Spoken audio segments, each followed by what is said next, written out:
রাজস্থানের আর একটা গুরুত্বপূর্ণ জায়গা রানী সিসোদিয়া বাগ।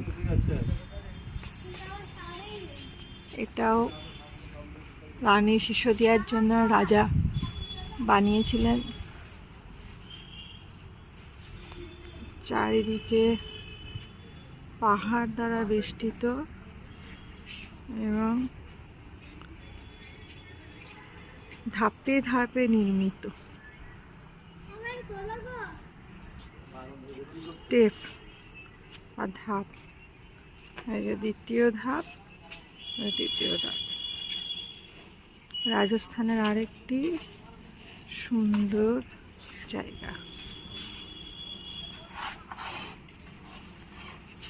এই অংশটি বর্তমানে বন্ধ করে রাখা হয়েছে। এর উপরেও যাওয়া যেত, এখন আর যাওয়া যায় না।